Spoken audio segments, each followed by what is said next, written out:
뭐 큰 반등도 없고 큰 하락도 없는 재미없는 장세가 지금보다 더 길어질 수 있다라고 볼 수 있고, 대형주는 지금 큰 시세를 내기에는 좀 힘든 구간이에요. 저 같은 실전 투자자는 여러 가지 종목을 연구하기 때문에 삼성전자가 그렇게 매력적이라고 보지 않아요. 지금은 대형주보단 그 아랫단에 있는 애들 연구하는 게 훨씬 수익률이 좋다라고 봅니다. 네. 네, 오늘 모신 분은 많은 분들이 아시고 또 좋아하시는 분이죠. 슈퍼개미 이정윤 세무사님입니다. 안녕하세요. 안녕하세요. 네, 지난번에 이제 성장주에 투자하라 책을 출간하시고 이제 저희가 같이 방송을 했는데, 그때 이후로 시장 상황이 참 많이 달라졌어요. 네, 맞습니다. 네, 지금 올해 들어서 뭐 외국인은 뭐 20조 이상을 뭐 매도했다. 네. 뭐 개인들만 뭐 22조 이상 뭐 샀다. 뭐 이런 얘기가 뉴스로 나올 정도로 뭔가 수급에서 이상한 현상, 그리고 상당히 급락하는 현상들이 벌어졌는데요. 현재 주식시장 어떻게 보십니까? 일단 뭐 몇 달 만에 나왔으니까 올해 2022년 뭐 1월부터의 흐름만 간단히 말씀드리면, 지금 대표님께서 말씀하신 것처럼 2022년 올해 1월 달의 하락은 역대급으로 하락한 것 같아요. 몇 년에 한 번 나오는 하락이었죠. 코스닥은 한 15% 정도가 빠졌으니까. 그래서 코스닥 15%, 뭐 거래소 한 8% 정도 빠진 하락은 굉장히 큰 하락이었고요. 이제 그 이후에 뭐 2월 달에 좀 조정 잘 거치고 3월 달에 약간의 반등이 나왔습니다. 뭐 거래소는 한 2% 정도 반등 나왔고, 코스닥은 한 8% 정도 반등이 나와서 1월 달 빠졌던 거에 한 절반 정도로 회복을 시켰었죠. 근데 이제 4월 들어서면서 4월 초에는 다시 한번 좀 이게 급락이 나왔다가 다시 또 4월 중순 이후로 안정을 찾는. 그래서 이 거래소 코스닥 차트를 이렇게 살펴보면은 뭐 지금 간단히 볼 수도 있지만, 네.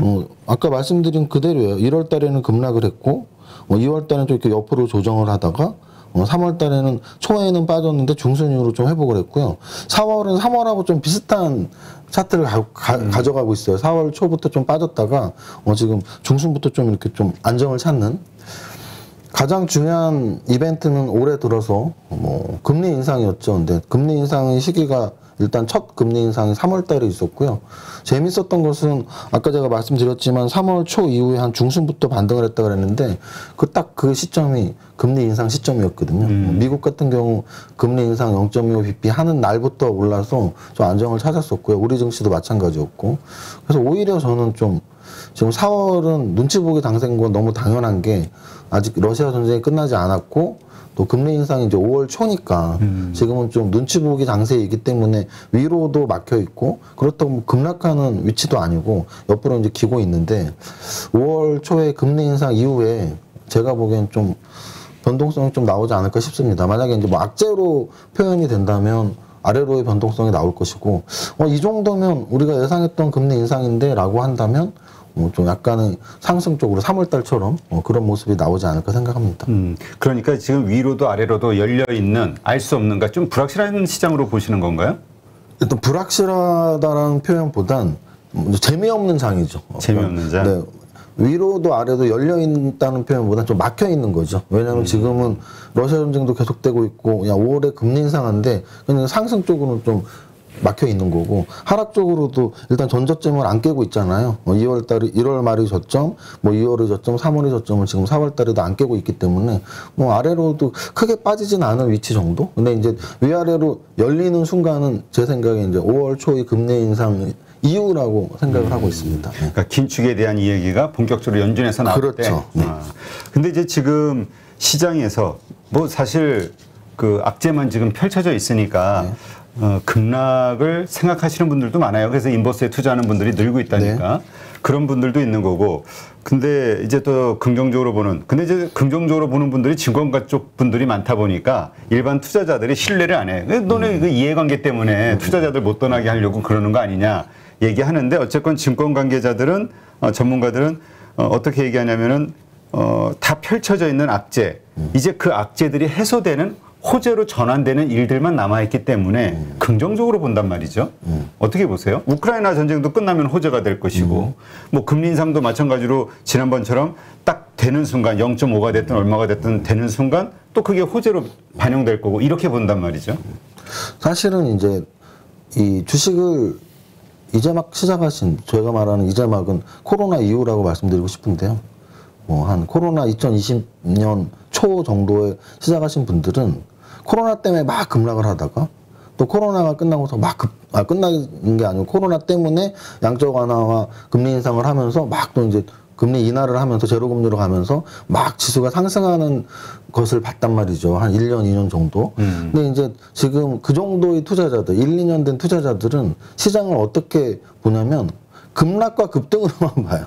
근데 저는 주식을 20년 이상, 한 25년 가깝게 이제 되고 있는데 기간을 100으로 잡는다면 한 80% 정도는 그냥 옆으로 기는 시기거든요. 그래서 지금 실제로 2, 3, 4, 5로 옆으로 기고 있어요. 근데 많은 사람들이 나와서 뭐 더 큰 폭락이 나올 거야 또는 뭐 큰 반등이 나올 거야 하는데 큰 반등과 큰 폭락 없이 이렇게 옆으로만 1년, 2년 가는 시기도 굉장히 많거든요. 예를 들면 뭐 우리나라 2000 금융위기 이후에 급등을 해서 2000을 회복을 했었죠. 근데 그 2000에서 2200 사이를 거의 한 7, 8년을 박스를 유지했었거든요. 그걸 우리는 소위 말하는 박스피라고 하고요. 그런 관점으로 본다면 지금 고점은 작년 7월 3,300이고 저점은 이제 1월 거래소 기준으로 저점은 1월 말에 2,600 살짝 깼었잖아요. 그럼 2,600과 3,300은 한 20% 정도 갭이거든요. 이 20% 사이에서 1년, 2년 움직일 수도 있는 거예요. 그래서 그렇죠. 저는 사실 저한테 지금 장을 어떻게 보냐고 물어본다면 완벽한 박스피고요. 이 박스피가 지금 한 2달, 3달, 1월 말 이후부터 한 거의 2, 3, 4니까 3달 이루어지고 있는데 이 3달이 6개월, 1년도 갈 수도 있다.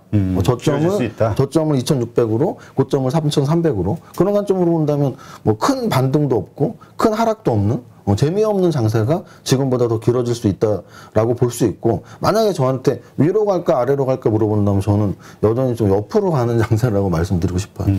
근데 사실 2,600, 지금 우리가 이제 2,600에서 2,800 사이에서 지금 최근에는 가장 많이 움직이고 맞습니다. 있잖아요. 근데 말씀하신 대로 3,000을 넘는 거를 박스피 고점으로 본다 그러면 3,000만 돌파해도 상당히 오르는 거 아닌가요?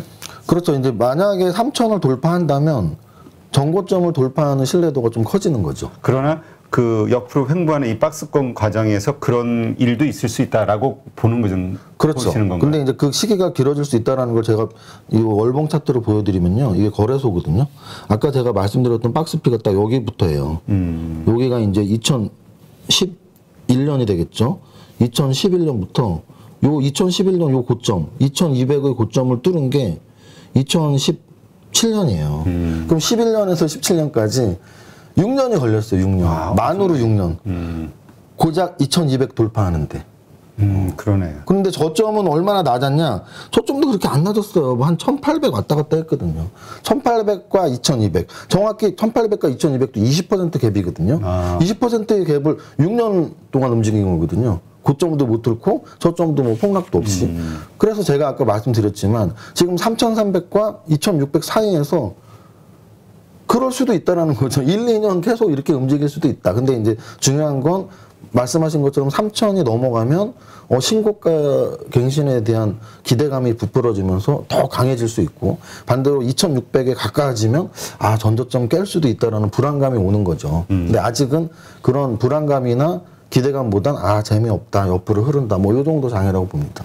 그렇다면 이제 지수가 크게 못 오를 거라고 생각한다고 횡보한다고 보면은 사실 지금 많은 투자자들이 삼성전자를 비롯한 현대차, 그러니까 대형주에 많이 돈이 들어가 있잖아요. 네. 그리고 그것 때문에 뭐 지금 최대한 1년에서 2년 가까이 다들 힘들어하고 있는데 지금 삼성전자가 6만 원대란 말이죠. 네. 이것도 낮은 가격이기 때문에 좀 조만간 올라갈 거를 기대하는 분도 있지만 또 반대로 그 밑으로 떨어질 걸 얘기하는 분도 있단 말이죠. 그러니까 말씀하신 대로라면 지수 관련 대형주는 앞으로도 계속 재미없을 것이고 이런 대형주 투자하신 분들은 또 계속 힘든 구간이 이어질 수 있다. 이렇게 봐야 될까요? 맞습니다. 제가 보기에는 뭐 지난번에 나왔을 때도 그런 말씀 드렸지만 대형주는 지금 큰 시세를 내기에는 좀 힘든 구간이에요. 만약에 3,000포인트 넘어가는 정도의 위치에서는 아까도 말씀드렸지만 지수가 막 강력하게 오를 희망이 생겼을 때는 대형주가 크게 갈 수 있지만 지금의 위치에서는 대형주가 크게 갈 위치는 분명히 아니고요. 삼성전자의 월봉을 또 한번 보면 월봉으로 보면 또 느낌이 다 오실 거예요. 무슨 뜻이냐면 이게 많이 올랐네요. 꽤 오른 상태예요. 그래서 너무 막연하게 막 9만 전자, 10만 전자가 금방 갈 수 있다라는 생각을 할 수는 없어요. 다만 야 이게 지금 뭐 한 10년 전에 비해서는 굉장히 비싼 가격이니까 크게 떨어질 거야라는 생각을 할 필요도 없는 게 이게 우상향의 성장주, 우량한 성장주의 기본 차트거든요. 그래서 삼성전자는 전 국민이 사랑하는 이유가 야 그래도 물려도 한 3년 갖고 있으면 돼. 근데 중요한 건 물려도 6개월 갖고 있으면 돼가 아니고 적어도 물려도 한 3년 정도면 회복되라고 생각을 하셔야 돼요. 그 이유는 연봉으로 전환하면 더 확실한데요. 요 구간 있죠. 3년. 요 구간이 지금 2011, 12, 13, 14 요 구간에 3년 동안 전혀 못 움직였거든요. 근데 결국은 4년차에서는 전고점을 돌파했잖아요. 마찬가지로 요 구간.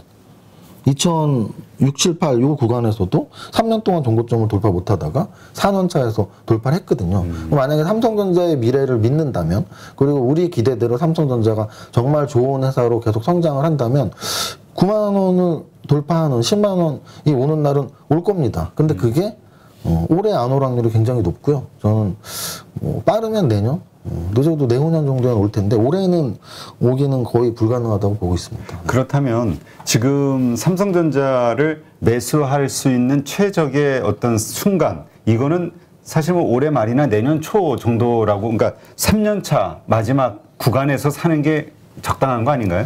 근데 이제 아까 제가 뭐 3년 만에 고점을 오르고만 있는 것이 아니고 여기 이제 보면은 1년 만에 다시 또 고점을 갱신하는 경우도 있었죠.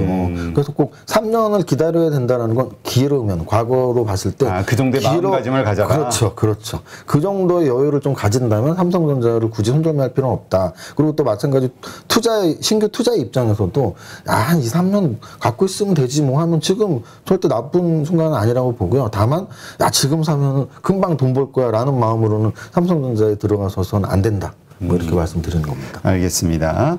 자, 지금 아마 많은 그 대형주 들고 있는 분들 답답하겠지만 그래서 이제 이런 생각하시는 분들 있잖아요. 그래, 그 이제 뭐 우리 이세문사님 말씀에 동의를 하건 아니면 본인의 어떤 생각에 의해서 그래 그렇다면 지금은 일단 재미없는 삼성전자에서 빠져나와서 팔고 다른 걸로 좀 돈 벌고 다시 좀 적당한 시점, 시간이 지나서 매수 타이밍을 다시 노리자 이렇게 생각하는 분들이 있잖아요. 네. 근데 이러한 투자 전략이 성공할 수 있나요? 확률적으로? 너무나 성공할 수 있죠. 왜냐면은 주식 종목은 2천 종목이거든요. 근데 2천 종목에서 사실은 삼성전자에 우리가 굳이 목매일 필요는 없다고 봐요. 이게 어찌 보면 아까 대표님이 말씀하신 그러니까 말하는 사람의 약간 의도와 목적이 있는 거죠. 그러면 우리 전 국민이 왜 삼성전자를 사랑하게 되는지 생각을 해본다면 사실 저 같은 개인 투자자, 슈퍼개미 또는 뭐 실전 투자자들은 삼성전자 얘기 잘 안 해요. 왜냐하면 2천 종목 중에 오를 종목을 선정을 하는데 그 중에 하나에 불과하죠, 삼성전자는. 그럼 삼성전자가 2천 종목 중에 1등인 시기는 사실은 없어요. 그러니까 저 같은 실전 투자자는 여러 가지 종목을 연구하기 때문에 삼성전자가 그렇게 매력적이라고 보지 않아요. 그러면 삼성전자는 누가 가장 매력적으로 볼까요? 당연히 펀드 매니저들이죠. 펀드 매니저 큰 자금을 운영하는? 당연하죠. 왜냐하면 인덱스 펀드는 뭐 무조건 삼성전자의 비중이 가장 클 수밖에 없죠. 인덱스 펀드라는 건 지수를 추종해야 되니까 삼성전자를 만약에 펀드에 안 담가놨다가 삼성전자가 올라가 버리면 펀드 다 해약이 아주 쇄도할 겁니다. 그렇기 때문에 큰 자금을 굴리는 펀드 매니저들, 자산운용사의 수장들 뭐 이런 회사의 정책들 자체가 대형주일 수밖에 없고 대형주에서도 삼성전자일 수밖에 없죠. 그러면은 사실 이 유튜브 시대에 뭐 개인 투자자들이 화자로 말하는 것보다 뭐 증권사나 이런 데에서 이 자산 운용하시는 분들 또는 애널리스트 분들이 말하는 경우가 더 많죠. 그럼 그들은 늘 삼성전자 이야기를 해야죠. 그러니까 유튜브를 보시는 분들도 삼성전자는 진짜 관심을 굉장히 많이 갖고 있어요. 근데 저는 사실은 뭐 그런 거엔 반대예요. 왜냐하면 2천 종목 중에 하나일 뿐이고 예를 들면 이런 거예요. 삼성전자가 반도체 주로서 지금 이렇게 흘러내리잖아요. 네, 그렇죠. 길게 봐도 지금 작년 여름 이후에 작년 연초 이후에 지금 1년 반 정도를 흘러내렸거든요. 그 이 시기에 모든 반도체주들이 흘러내렸냐면 그렇지 않거든요. 정말 잘 가는 반도체주들이 꽤 있어요. 예를 들어 최근에 이제 신고가를 계속 치고 있는 해성 DS라는 종목이 있는데 이렇게 이렇게 가고 있거든요. 이것도 반도체주인데. 그러면은 삼성전자를 갖고 있는 게 좋아? 아니면 반도체 소부장을 갖고 있는 거가 좋아? 했을 때 반도체 소부장을 연구하는 게 사실 더 맞는 표현이죠. 예를 들어 신고가를 치는 종목이 많지는 않은데 다른 반도체 무엇을 찍어도 삼성전자처럼 막 많이 흘러내리진 않았거든요. 예를 들어 DB하이텍이라는 종목도 있는데 뭐 이 종목 같은 경우 보면 그래도 올해 작년 여름이죠. 삼성전자보다 고점을 훨씬 높게 형성했죠.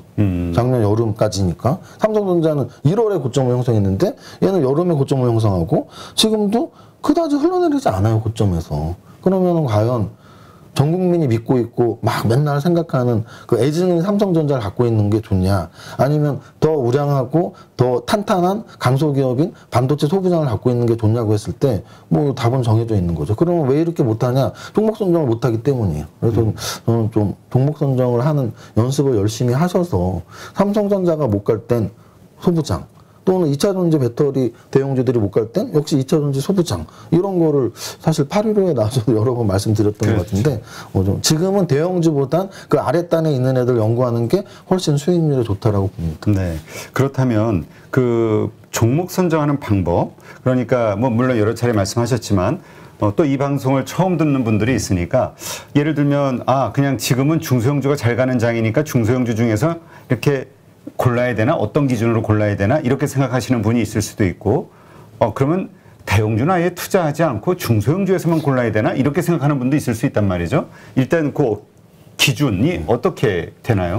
일단은 사실 극단적으로 생각할 필요가 없는 게요. 우리는 종목 하나를 선정하자는 뜻이 아니고 포트폴리오를 운영을 잘하자는 뜻이거든요. 근데 이제 대부분의 분들이 그냥 나는 생각하기도 싫고 그냥 뭐 한 1억 투자하는 삼성전자만 갖고 있어, 이런 분들이 있는데요. 삼성전자만 갖고 있지 말라는 뜻이지, 만약에 10종목을 갖고 있는데 그 중에 하나 삼성전자만 갖고 있어도 돼요. 다른 종목이 또 서로 다른 주가의 움직임을 보이면 되니까. 그래서 제가 종목 선정할 때 좀 당부드리고 싶은 말은, 한 종목 완전히 베스트 종목을 고르는 것도 중요하지만 포트폴리오의 구성력이 중요하고요. 그 구성력에는 대표님이 말씀하신 것처럼 대형주와 중소형주가 섞여 있거나 또는 반도체와 제약바이오와 뭐 2차 전지가 섞여 있거나 이렇게 업종별로 섞여 있고 대형주, 중소형주가 섞여 있는 게 가장 좋은 포트폴리오라고 생각합니다. 그렇군요.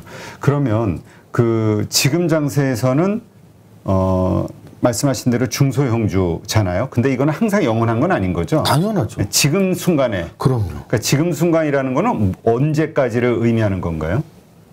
뭐 대형주가 움직이려면 일단 지수가 크게 움직여야 돼요. 지수가 움직이는 장이 오면. 그럼요.